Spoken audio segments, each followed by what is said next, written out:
Hi, my name is Laura, and welcome to my podcast, Why the Book Wins, where I compare books with their movie adaptations, and through these discussions, you will hear why 9 times out of 10, the book wins. I'll also share different behind-the-scenes trivia I've discovered in my research, which by learning makes the story all the more interesting. If you love either books, movies, or both, this is the perfect podcast for you.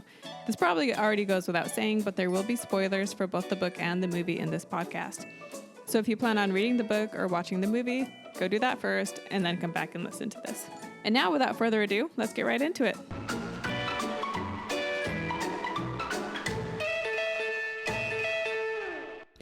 Hi, thanks for joining me today. Our topic is Catch Me If You Can, which is a book titled Catch Me If You Can, The True Story of a Real Fake by Frank W. Abagnale Jr. and Stan Redding, published in 1980. And the movie, called Catch Me If You Can, was directed by Steven Spielberg and released in 2002. So shortly after this was released in the 80s, there was talk of turning it into a movie starring Dustin Hoffman. However, that never came to pass. The book eventually went out of publishing, and then when the film was released in 2002, it was published again, and it even included a short interview with Abagnale asking his opinion on the movie and all that. And now it's even become a musical play, which is crazy. I've actually never seen that, but I've heard good things. I, however, had never watched the movie all the way through. I knew of it, of course, and when it was on TV, I saw bits and pieces. I'm actually surprised I never watched the whole thing, like in the mid-2000s, because my family went through a bit of a DiCaprio phase, so I feel like that's one we would have watched. We also really like Tom Hanks, which, I mean, who doesn't like Tom Hanks? But yeah, I actually just watched it for the first time recently. Side note, with all my previous posts, I would read the book first and then go watch the movie. But with this one, I was watching the movie, and while watching it, I decided to look up if it was based on a book, and I saw it was. And so I started reading the book right after finishing the movie, and it turns out I don't like doing it in that order. I felt like my notes were more scattered and it just more unorganized.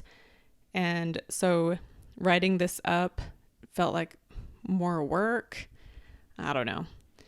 You guys probably won't notice. At least I hope you wouldn't notice. But yeah, from now on, I'm going to stick with reading the book first and then watching the movie. Something about doing it in that order just makes more sense. But anyway, the synopsis for this story.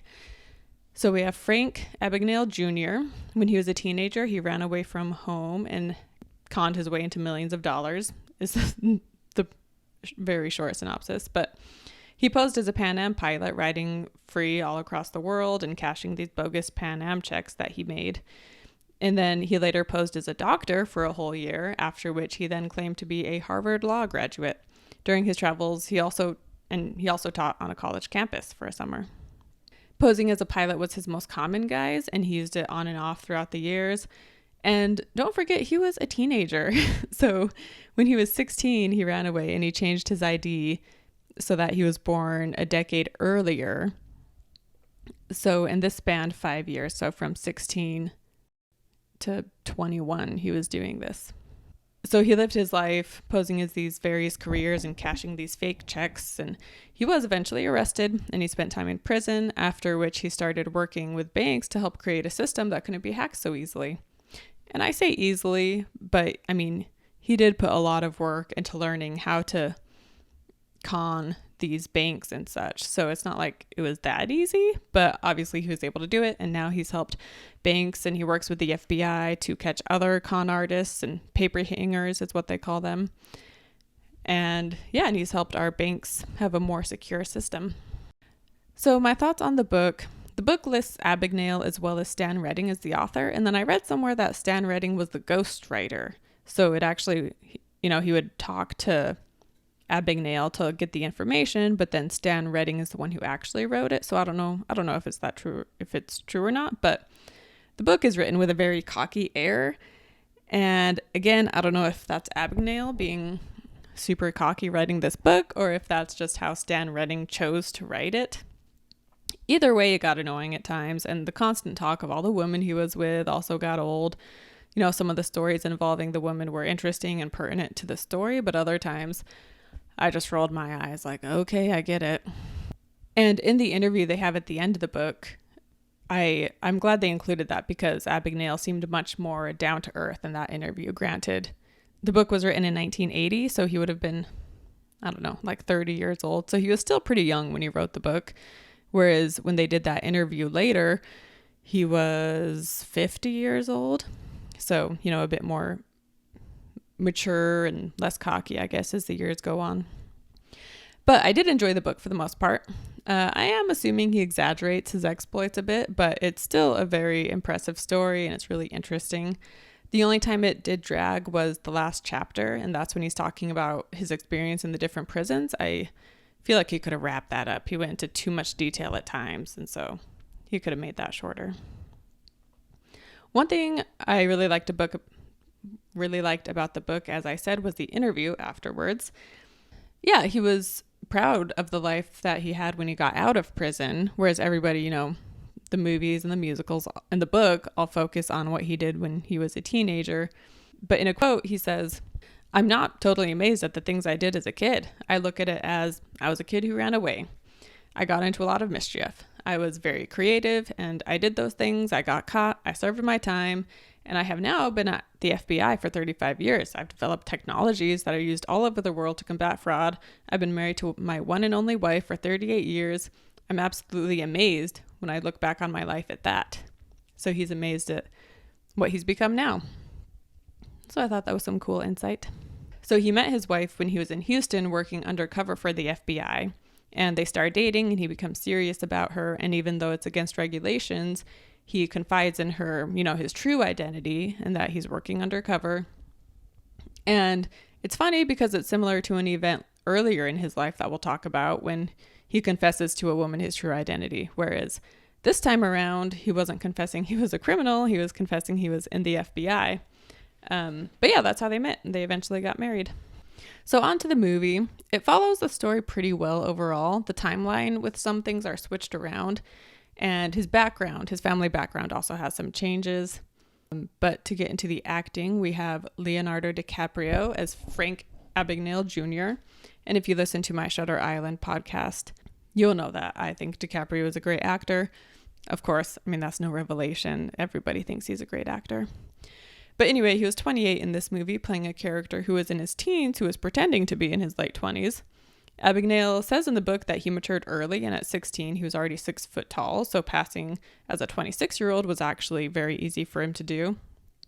So that's kind of funny because DiCaprio is known for looking younger than his age, but Abagnale actually looked older than his age.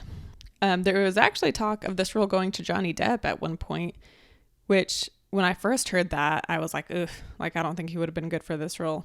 But then I was thinking back to Depp's earlier roles in the 90s and early 2000s, and he, like nowadays, he's associated with like these quirky, weird movies for the most part. But his earlier films were, you know, not just these weird roles. So I feel like he actually could have done a good job in this, and it would have been really interesting to have seen that. But DiCaprio, of course, does a great job too. And then Tom Hanks plays the main FBI agent who is hunting Abagnale, named Carl Hanreddy. The book is written from Abagnale's perspective, so we never get an inside look into what the FBI is doing. So I won't actually be talking much about the FBI character in this podcast because he wasn't part of the book. But in the book, they did have a main FBI guy, and he was called O'Reilly. But in real life, his name was Joe Shea. Abagnale had to use a fake name for him because when he wrote this book, Shea was still in the FBI. And I, of course, have no complaints with Tom Hanks acting here. And I like the movie shows the point of view of the FBI agent too. So I like that they added that. And yeah, if they stuck really close to the book, they wouldn't have shown his perspective. So I like that they included him.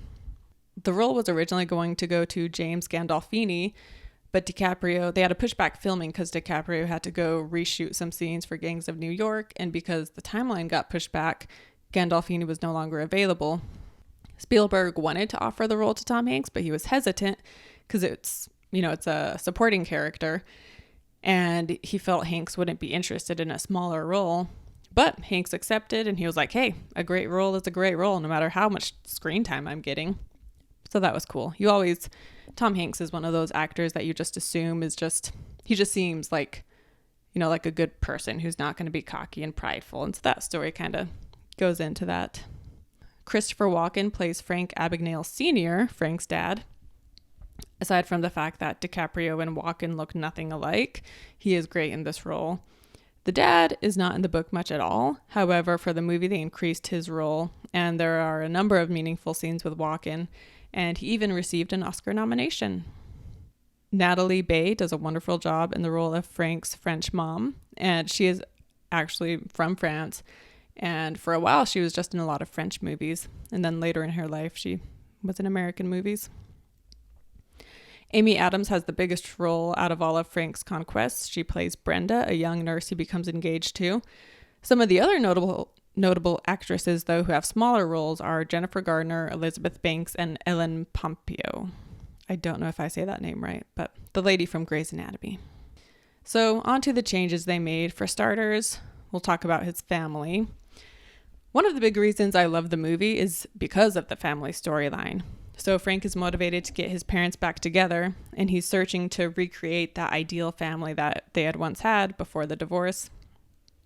In the movie, he came from an affluent family, but then his dad loses his business, and soon after this, his mom starts having an affair. Eventually, he comes home one day, and there's lawyers there, and it's because his parents are separating, and he needs to choose who he's going to live with. And rather than make that decision, he just runs away. Whereas in the book, for starters, he had 3 other siblings, so it wasn't just him. And his dad was well off, as the book shows, but he was often at bars socializing, though he wasn't a heavy drinker. And he was also out of town a lot because he was an avid saltwater fisherman. And during one of these fishing trips, the mom takes the kids and moves them into an apartment. And Frank was 12 at the time. And by the time he was 14 is when the divorce was finalized. Frank was closest to his dad, and so he chose to live with him while the other 3 stayed with their mom. And she became a dental hygienist. So the divorce didn't happen because she was having an affair. It doesn't really go into why she left him, but yeah, so she went on to have her own career. And Frank's dad never stopped trying to get his mom back, and he would often use Frank as a go-between, and both Frank and his mom grew to resent the dad for putting Frank in that position. A year or 2 after the divorce is when the dad lost the business, and though Frank never learned why, he did say that his dad was as honest as the day is long, so he didn't lose the business due to illegal reasons, which is why he loses why he loses the shop in the movie. The movie also shows the dad pulling small cons in order to get things, and Frank, of course, notices this, and so this is the movie showing us where Frank gets these ideas to begin with, though, of course, he ends up being a con man on a whole nother level than his dad. But as I said above, his dad was a really honest man in real life, and after he lost his business, he did become a postal worker, which the movie shows. But when he became a postal worker, Frank was still living with him.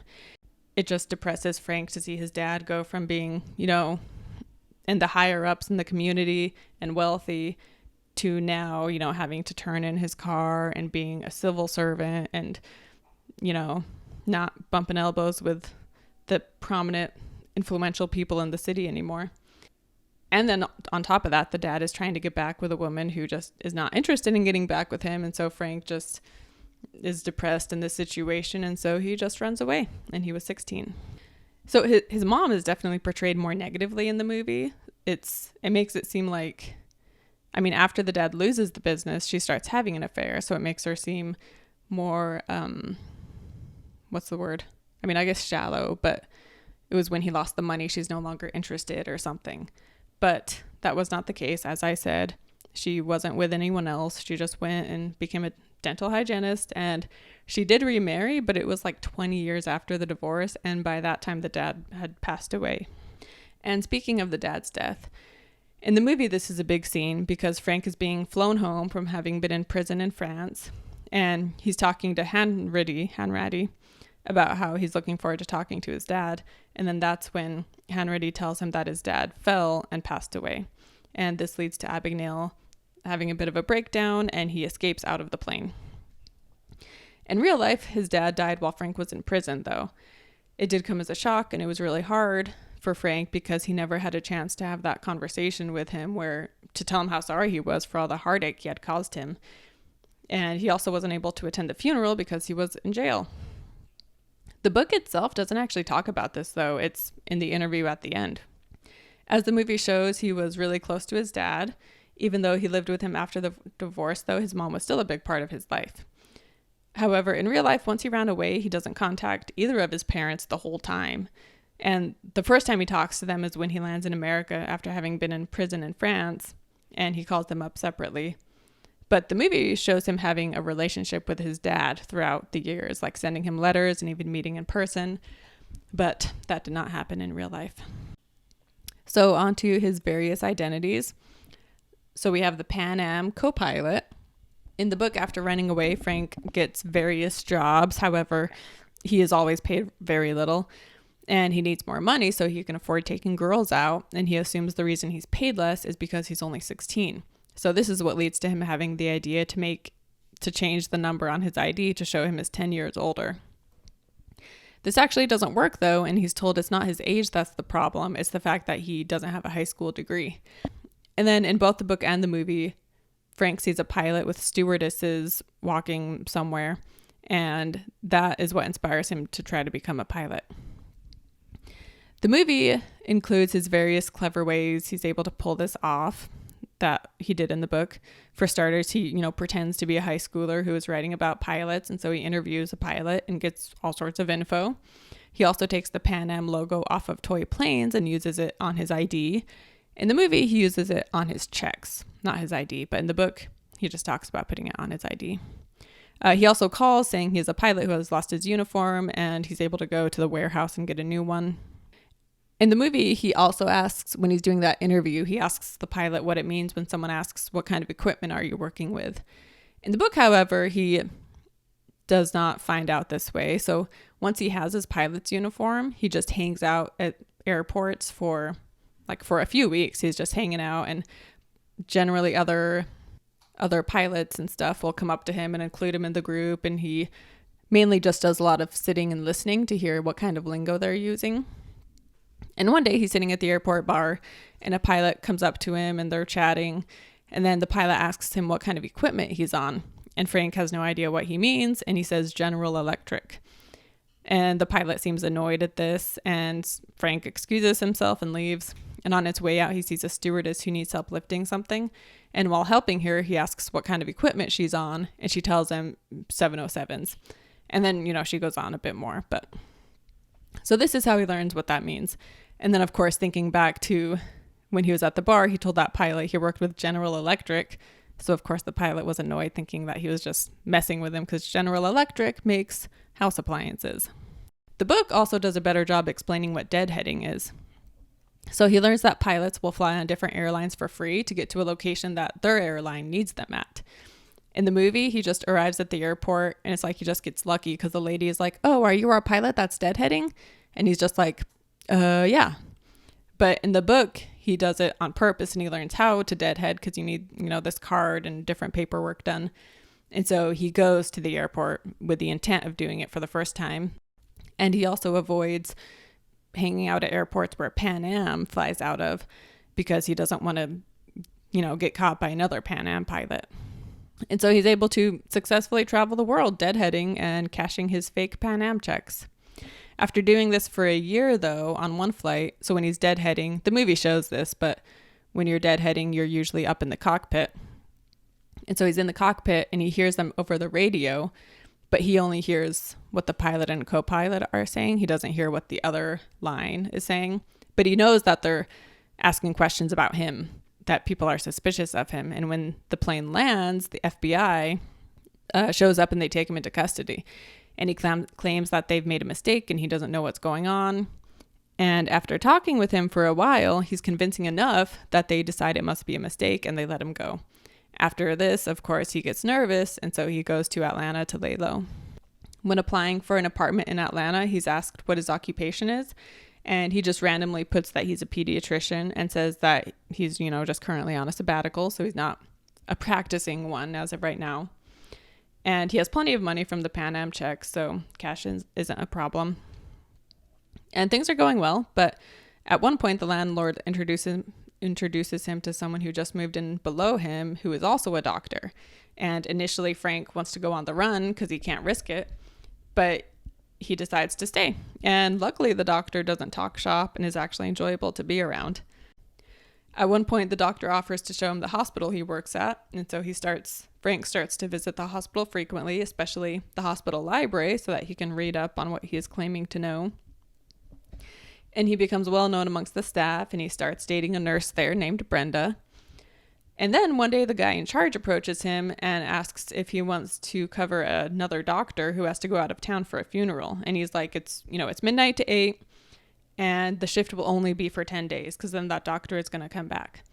And Frank is hesitant, but at the same time, the challenge excites him, so he agrees. And as the movie shows, there's interns on the shift, and they do most of the work. He's just there to oversee things as the head doctor. So in the movie, this is different because he fakes his PhD, and then he seeks out the job at the hospital. Brenda is also portrayed as being much younger, whereas in the book, she was 30 years old.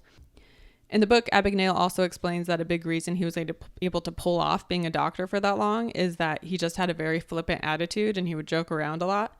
And since he was rarely ever serious, when he said something that was inaccurate, nurses and interns just assumed he was joking. But near the end of his time there, he realized, there's people's lives that are at stake. And he started to get more and more antsy for them to find a permanent replacement. And he was also queasy around blood, which the movie accurately shows. But yeah, in the book, the 10 days end up extending to 9 months because the original doctor ends up quitting, and then they take a while to hire someone else. Whereas in the movie, he stops being a doctor because he goes to New Orleans to meet Brenda's parents. And while there, he tells them that as well as being a doctor, he's also a lawyer, and he wants to get back into that. So he then stays in New Orleans with Brenda and her parents and practices law. While staying with Brenda and her parents, he starts to feel he has found that picture-perfect family that he wanted so badly to recreate from his childhood. In real life, he fakes his law degree, but then studies for 4 months to pass the bar, whereas in the movie, he studies for only 2 weeks. And this is like a big deal in the movie where Tom Hanks' character is always asking him, like, how did you fake passing the bar? And we find at the end where he's like, I studied really hard and then I passed. But the book didn't build that up at all. And he studied for 4 months and he took the test 3 times. So the first 2 times he failed and then he passed the 3rd time, which, that's still impressive. And in the book, he leaves where he is practicing law because he says he has a Harvard law degree, which, he faked his transcript from Harvard. And then at one point, another Harvard guy moves in, a Harvard law guy. And this guy is always wanting to talk everything Harvard. Basically, imagine Andy from The Office, but instead of Cornell, it's Harvard he's always talking about. And when Frank doesn't give satisfactory answer, this guy gets suspicious. And so Frank decides to, get out of Dodge before the guy is able to voice his suspicions to others. The movie sort of has this because when he first meets Brenda's dad, he unknowingly says that he went to the same law school her dad had. And he asks some questions about the campus and teachers, and Frank does his best to answer. But the dad later approaches him and asks who he really is because he didn't answer the questions well. And Frank admits that he didn't actually go to that college and that he's just a man who's in love with his daughter. And the dad, instead of being upset, he calls him a romantic and he says, I'm the same way. And he gives him his blessing to marry Brenda despite having lied. This is actually similar to a scene in the book, but it's earlier when he's a teenager living with his dad. He ends up conning his dad and costing him a lot of money. And when the dad approaches Frank, he tells him that it's the girls and that he needs money so he can take them out. And the dad understands the effect women can have on a young man. And so he doesn't get mad and Frank gets away with it. So with his relationships, as I said above, in the book, Brenda is a 30-year-old nurse and they date while he's there. But once he leaves, it's over and it doesn't go beyond that. Though later, he's in the Bay Area and he meets a woman named Rosalie, whom he starts to truly fall for. She suggests they go meet her parents who live down near LA. And she had previously told him that she wasn't going to have sex until she was married. But on the drive down to LA, they end up doing it. That plus the fact that he was meeting her parents and they would talk about their future together, she just assumes that they'll be getting married, even though Frank never actually proposes. So they go down there and meet the parents and they start planning the wedding. And Frank really is in love with her. And so one day he decides to tell her the truth. And after he tells her, he's like, I'll give you time to process this. You go on home and I'll meet you back there. And so then after a while, he heads back to the house. But as he turns the corner, he sees that there's a cop car out front. And upon seeing it, obviously, she told on him. And so he turns around and drives to the airport and flies out. So in the movie, Brenda is a young nurse he meets at the hospital. They don't state her age, but it seems like she's in her late teens, early 20s. They end up getting engaged and they go visit her parents where he works for her dad, who is a lawyer. The FBI learns about his engagement because Frank calls Hanratty and tells him. They are then able to find him and he runs away the night of their engagement party. Before he leaves, he tells Brenda the truth and he makes a plan for her to meet him at the Miami airport in a week. When the time arrives to meet her, he sees her outside the airport, but he also notices the FBI there. So Brenda, similarly to Rosalie, has ratted him out, and so the relationship ends. In the book, he also has a relationship with a French woman who's a stewardess for Air France, and it turns out that her dad owns a small printing press. And so under the guise of working for Pan Am, he pays the dad to print him out checks and different things of that sort. And the dad never finds out that he was actually helping a paper hanger. The whole time he thought he was helping Pan Am. Where in the movie, he goes to France and it seems like he has set up shop there himself with a printing press and they don't show him working with the local printer. And this is also where Hanratty finally catches him in the movie and the French police arrest him. So in the book, he's arrested though. He's actually retired from conning and he's just living in France. And one day he goes to the grocery store and there's, cops with guns. And at first he thinks the place is being robbed, but turns out they're there for him to arrest him because a stewardess saw him in the town and there were wanted posters or whatever, wanted ads for him. And so she saw him and she told the local authorities and they went and arrested him. He doesn't know who the stewardess is that pointed him out. And so it could have been the woman whose dad helped him at the printing press, but he doesn't know for sure. And so with his time in prison, the movie shows him being kept in a French prison cell where he is suffering from malnutrition and is living in filth. And Hanratty saves him, essentially, and has him extradited back to the States. But not before Frank tries to run away one more time. And while running away, there's prisoners in regular prison cells and they're cheering him on. In the book, he's kept in a French prison cell for 6 months. And it was dark and dirty cell, just like the movie shows. His hair and nails grew out and he got severely sick. An American does come to check on him a few months in, but he tells him that the French treat all their prisoners this way. And if he was treated differently because he was an American, they could get him out. But since every prisoner is kept in this tiny cell and fed barely anything, that there was nothing they could do. So no prisoners in regular cells like how the movie shows when Frank tries to run away. And a quick note about the French prisons. This was the 60s when he was there in prison, so I don't know how they do prisons now, but Frank obviously had a terrible experience there, and, all their prisoners are treated horribly, and they're not beaten, but they're fed hardly anything, and their cells are tiny, you couldn't even stand up straight, and it's just dark, and, and it's just really dirty. But later in life, he actually was talking about this, saying that France, there's very few repeated criminals because once someone has experienced prison, they never want to do another crime again. And so he was saying that, there's something to be said about that. And they also don't spend much on their prisons because they're just these bare minimum cells. And so he's talking about America where we spend so much on our prisons and we have people who are, repeatedly going back to prison. So it was interesting how his perspective changed over time. Anyway, after 6 months, he is released from the French prison and taken to Sweden, where he is tried for his crimes there, and he serves time. So because he broke the law in so many countries, he was going to be bouncing from country to country and getting tried in each place and then serving time. So after Sweden, he was supposed to go to Italy, and then from there he would go wherever had him next, and he would basically be spending the rest of his life bouncing from prison to prison. The jail in Sweden, though, was actually extremely nice. It was basically like an apartment, and the food, they would order food from local restaurants. And a Swedish authority took pity on him and made arrangements for him to not have to go to Italy. And instead, he was just going to have him sent straight to the United States. On the flight back to the States, Frank decides that he doesn't want to do time in jail, even if it is nicer than France or Italy. And as the plane is trafficking, he escapes by lifting the toilet and going out through there. And this is the escape shown in the movie. But as I said, his reason for the escape in the movie is because he finds out his dad died. And in the movie, so he escapes out the toilet, and then they catch him outside his mom's home with her new husband. She also has a child. Whereas, like I said, his mom got remarried way later in life, and she never had kids with her new husband. But anyway, they catch him outside her house, and he voluntarily is taken into custody. But he gets out early because Hanratty arranges it so he can serve out the rest of his sentence working for the FBI. In real life, so he escapes out the plane toilet, and he does get caught very soon after that, and he goes to jail. He ends up getting off on parole after a few years, and he starts just working random minimum wage jobs.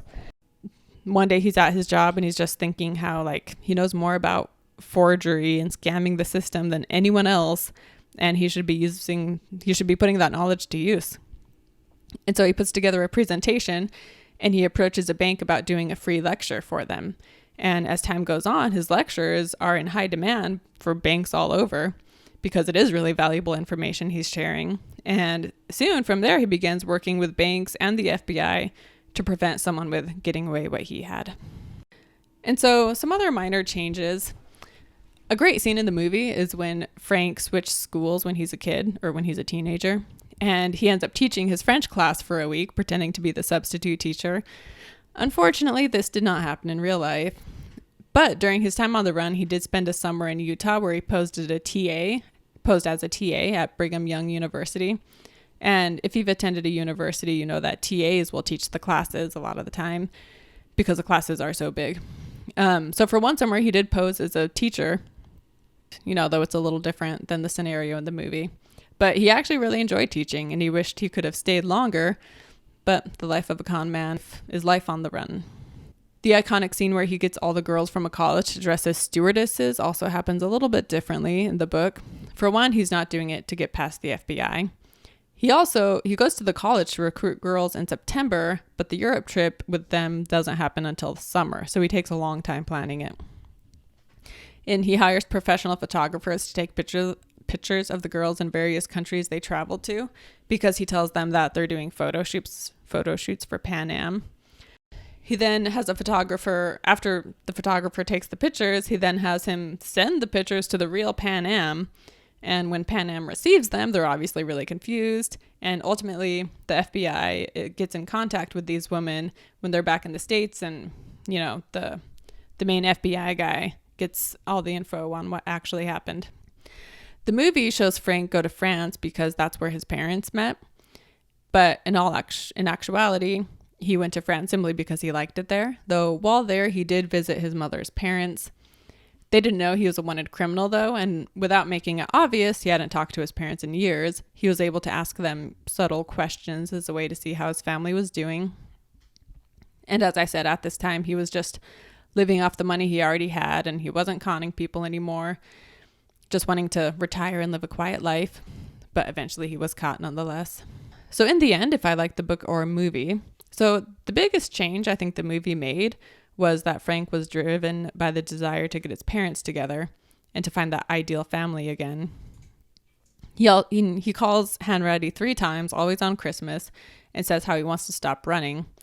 This also wasn't in the book, and there were times when Frank was tired of running, but he never had a personal relationship with an FBI agent, and he never offered himself up. And I actually liked the changes the movie made. I loved watching the relationship between him and Hanratty. Even though they were trying to beat each other, they had a respect for each other too. And in real life, he and the real agent have stayed in contact, though I don't know how close they are. In real life, Frank did want his parents together, and if it hadn't been for the divorce, he wouldn't have run away and done all this. But I liked how the movie emphasized this and made it an even bigger driving force for him. Because in the book, he just talks about how he was just, his goal wasn't to get his parents together. He was just having fun, living it up. And so this one is one where I would recommend the movie over the book. There are times where I like the artistic liberties Hollywood takes, and the book kept my interest and it was well written, so I would recommend it if you're interested. But overall, if you want a more touching story, I would say to go with the movie, which this is now my third podcast in a row where I've recommended the movie over the book. So this is unprecedented, 3 in a row. But anyway, I hope you enjoyed this podcast. And if you have seen the movie and read the book, let me know if you agree with my opinions. Thanks for listening. Oh, and join me next week for The Scarlet Pimpernel, which was a fun one. And I'll see you then. Thanks for listening. If you have any comments, questions, or suggestions, head over to my site, whythebookwins.com. You can leave a comment there and I will be sure to reply. You can also find me on Instagram under the same name, Why the Book Wins, and you can message me there, and don't forget to follow. And also don't forget to subscribe to my podcast and join me next Wednesday for the newest episode of Why the Book Wins.